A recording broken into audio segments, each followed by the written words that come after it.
How did stolen gold, secret banks, and patriotic debt help fuel the most devastating war in human history? Beneath the tanks and trenches was a hidden war, one fought with money, deception, and silence. From Swiss vaults to American bond drives, fortunes moved in the shadows. And one secret, buried in post-war files, wasn't revealed until decades later. Stay with us until the final part, where the most shocking financial cover-up is finally exposed. But before we dive in, let me know if you're enjoying this kind of history. Tap that like button and subscribe. Only if you truly love what I'm doing here. Part 1: Blood Money in the Vault. How Nazi gold fueled a war machine. When German tanks rolled into Austria, Poland, France, and beyond, the first thing they took wasn't always territory, it was gold. Before battles were won, vaults were emptied. Central banks were stripped, private collections seized, and entire national treasuries packed into trains bound for Berlin. But this wasn't just about money. It was about power. The Nazis knew gold was the one currency that could buy anything, even in a world at war. They ripped rings from fingers, extracted gold teeth from corpses, and plundered centuries of savings from Jewish families across Europe. Museums were looted, and bank vaults cracked open. This systematic theft wasn't chaos, it was policy. A hidden economy was being built behind the front lines. And as German forces expanded their reach, so did their stockpiles of stolen wealth. In basements and rail cars, Nazi gold flowed like blood, silent, cold, and vital. The war machine didn't just run on ideology or iron. It ran on the precious metal they tore from a continent. Inside the walls of the Reichsbank, behind layers of guards and silence, stolen gold was transformed. It arrived as coins, artifacts, even dental fillings. It left as uniform bars, melted, stamped, and anonymized. Some bore the mark of the Reich. Others were intentionally left blank, designed to pass through foreign hands without raising suspicion. This gold wasn't meant to sit in a vault. It was fuel. Germany needed to purchase oil, steel, rubber, and other critical materials from countries it hadn't conquered. But it couldn't pay in Reichsmarks. No one trusted Nazi currency. What they did trust was gold. By converting looted treasures into untraceable bullion, the Nazis could keep their factories running and their armies marching. Trains full of this reprocessed gold moved discreetly to neutral countries. Invoices were paid, supplies flowed in. And behind it all was a quiet, methodical financial operation, turning genocide and conquest into hard currency. The Reichsbank didn't just fund a war, it laundered it. And the biggest enabler of this golden sleight of hand? Switzerland. The landlocked nation, surrounded by Axis powers and technically neutral, played a complicated role. Swiss banks, long known for secrecy, opened their vaults to Nazi gold. No questions asked. In exchange, Germany received Swiss francs and access to global markets. This financial backdoor allowed the Nazis to bypass Allied blockades and trade restrictions. As long as the gold kept flowing, Switzerland remained a vital conduit for Nazi commerce. Swiss officials claimed ignorance, but the weight of the bars, the scale of the transfers, and the trail of blood behind the shipments said otherwise.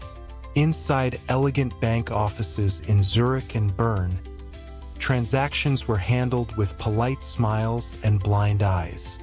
While the rest of Europe burned, Swiss bankers got rich. And in doing so, they helped keep the German war machine alive longer than it should have been. The silence of Switzerland, wrapped in neutrality, echoed louder than any gunfire. Germany's economy wasn't built to sustain a long war. Hitler had promised quick victories, not prolonged attrition. By the early 1940s, the cracks were showing. The domestic economy strained under the weight of endless production. Food was rationed, fuel scarce. What kept the machine running, what delayed collapse, was gold. Pure, liquid, and timeless, gold allowed the Nazi regime to trade where no other currency could. It became the bridge between fascism and capitalism. It paid for tungsten from Portugal, oil from Romania, and materials from Sweden. Without it, Germany might have faltered years earlier. But each shipment of gold bought more time, more bullets, more death. The same bars stolen from a family in Amsterdam might have paid for parts in a Messerschmitt fighter. Gold made war abstract. It sanitized horror into spreadsheets and ledgers. The Reich didn't just steal to enrich itself. It stole to survive. And in doing so, it showed the world that war wasn't just about soldiers. It was about solvency. While the Nazis were busy looting treasuries and bribing neutrality with bullion, the Allied powers were watching and learning. They knew gold alone wouldn't be enough to win this fight. The United States, in particular, was preparing a different kind of financial strategy. One not built on theft, but on trust. A war funded not by plundered wealth, but by promises printed on paper. In the coming years, American citizens would be asked to open their wallets, not through force, but through patriotism. Bonds would replace bullion. Propaganda would replace plunder. And while Switzerland quietly laundered the spoils of genocide, the U.S. would rally an entire population to bankroll a global fight. Two economies, two moral compasses, but both chasing the same goal, victory. What started in the darkness of looted vaults would soon be answered by a campaign of stars, stripes, and savings bonds. Because in this war, firepower wasn't enough. You needed financing. And the Allies were about to launch a financial offensive of their own. Part 2. The Power of a Promise, How U.S. While Nazi gold was being smuggled across borders and melted in silence, America faced a different problem. War was looming and it would be expensive. Not millions, not even billions. This war would demand numbers never seen before. Tanks, ships, aircraft, supplies, salaries, everything had a price tag. But unlike Germany, the United States didn't have stolen treasuries to raid or foreign banks to quietly fund a war of aggression. It had a democracy, it had a free economy, and it had people. But how do you convince an entire population to hand over their savings to the government? How do you fund a global war without triggering inflation, debt spirals, or public panic? That's when U.S. leaders made a bold choice. They wouldn't steal wealth, they would ask for it. They would make ordinary Americans part of the fight. It would be a war powered not by plunder, but by promises. And the weapon was paper war bonds printed with trust. The campaign began not with generals, but with artists, celebrities, and school teachers. Posters flooded the streets. Hollywood stars stood behind microphones, urging Americans to do their part. It wasn't just a financial request. It was a patriotic mission. Every war bond bought meant bullets, boots, or bombers for boys overseas. People lined up at post offices, banks, even grocery stores, clutching what little they could spare. School children collected coins in jars. Churches passed around bond slips alongside donation baskets. There were 7 war loan drives throughout the conflict, each one wrapped in emotion and urgency. And the message was simple: lend your money now, and you'll be repaid with interest when the war is won. It was a promise, backed not by gold, but by belief, that the nation would survive, that the government would endure, that victory was certain. The paper wasn't just a bond. It was a vote of confidence in a world on fire. From factory workers to farmers, Americans became silent investors in a war half a world away. People gave up new cars, vacations, and fancy dinners to buy bonds. They rationed fuel, planted victory gardens, and saved pennies just to be part of the effort. War bonds weren't just about raising funds. They were about uniting the country around a cause. The home front became a battlefield of its own, one where every dollar counted. The government didn't just need money, it needed discipline. Bond drives pulled cash out of circulation, keeping inflation down while factories ran full steam. It turned a consumer nation into a production machine. And at the heart of it all was trust. Trust that the nation would win. Trust that the government would repay. Trust that sacrifice now would mean safety later. It was democratic finance at its finest. And it proved that in times of crisis, collective belief could build an arsenal just as powerful as any weapon. War bonds were more than an economic strategy. They were psychological armor. In every household that held one, there was a sense of participation, of contribution. People didn't just watch the war. They invested in it. It helped ease fear and guilt. Families with sons overseas found comfort knowing they were helping protect them, even from thousands of miles away.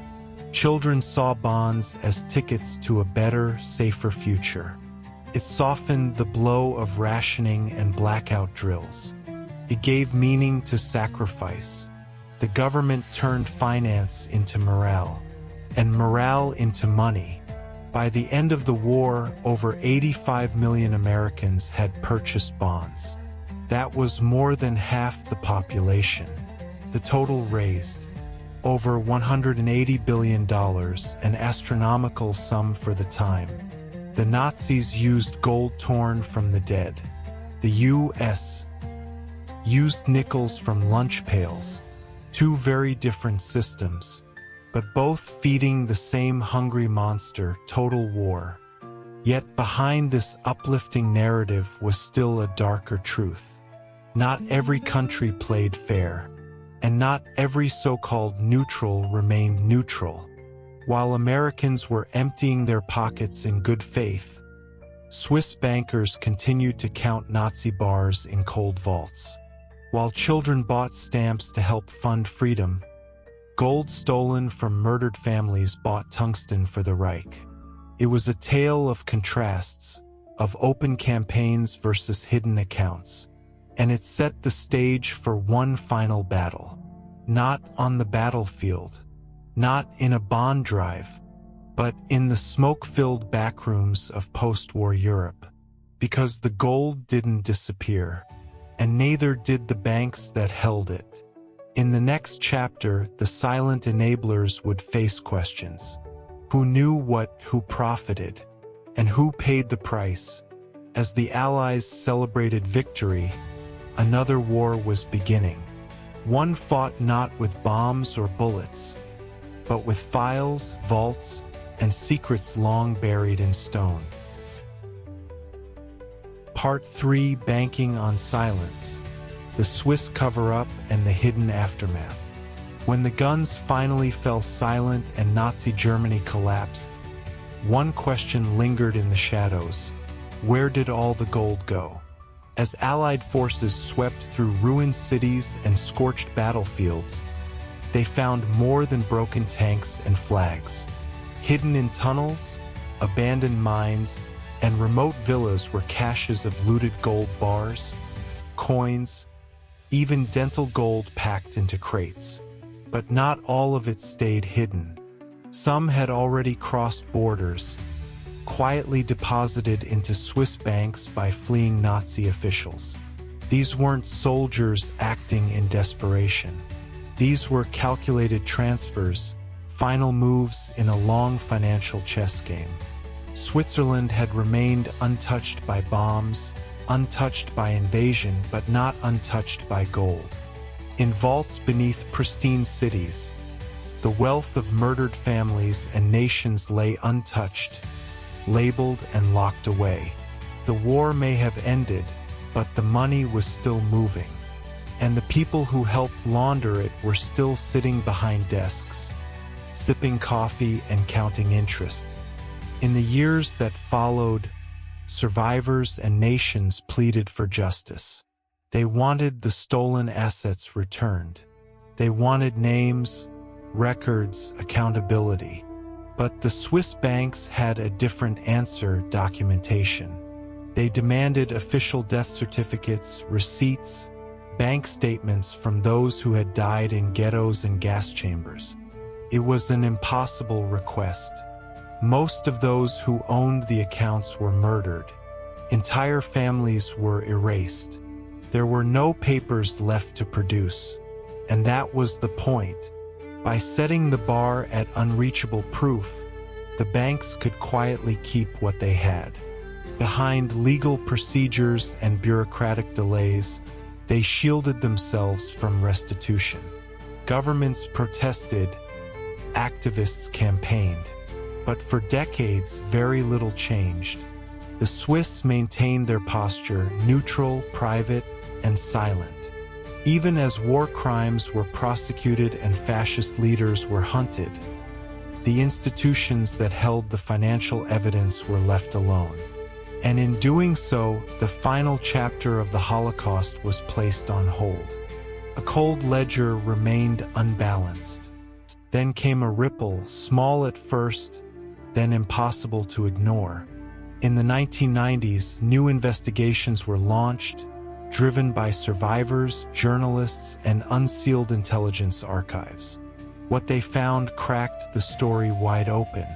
The Volcker Commission, led by former U.S. Federal Reserve Chairman Paul Volcker, uncovered damning evidence. Swiss banks had knowingly accepted Nazi gold. They had stonewalled victims, and they had hidden behind confidentiality for far too long. Billions in assets were identified. Hidden accounts were exposed. The idea of Swiss innocence collapsed under the weight of ledgers and receipts. International pressure mounted. Lawsuits were filed. Apologies were issued. Settlements were paid. But money could never truly restore what had been lost. These were not just financial crimes.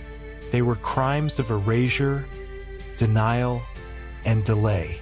The revelations didn't just tarnish reputations. They forced the world to ask hard questions about how profit and neutrality became bedfellows in genocide. The silence was finally broken, but justice had come too late for many. And so came the deeper questions. What is neutrality worth when it protects wealth born of murder? Can silence be innocent when it benefits from crime? Switzerland wasn't the only country to benefit from wartime laundering, but it became the symbol of quiet complicity. And its banking system, once admired for discretion, was now questioned for its morality. The war had ended, but the ethics of wealth endured. Should profit trump principle? Should banks hold onto blood money because the paperwork isn't perfect? These weren't just historical debates. They were modern ones, because hidden money doesn't disappear. It evolves. It finds new names, new routes, new vaults. The techniques that protected Nazi gold in the 1940s laid the blueprint for hidden assets today. Offshore accounts, shell companies, financial black holes. The Swiss case was just the beginning. It showed how easily finance can become the accomplice of evil, and how long it can take for the truth to find its voice. In the end, World War II wasn't only won with tanks and troops. It was fought in bank vaults, bond drives, and currency exchanges. It was funded by the innocent, the complicit, and the defiant. America sold promises. Germany traded in blood. Switzerland counted quietly, in the middle. But the echoes of that financial war are still with us. They shape how we see money, morality, and the cost of silence. Because the largest conflict in human history didn't just live in battlefields. It lived in bank ledgers and legal loopholes. And when the dust settled, not all the villains wore uniforms. Some wore suits, signed forms, and turned keys in vaults. The truth was never lost. It was buried. And decades later, when the doors finally creaked open, we saw it for what it was. A war not just of nations, but of numbers. A secret financial war that helped decide the fate of the world.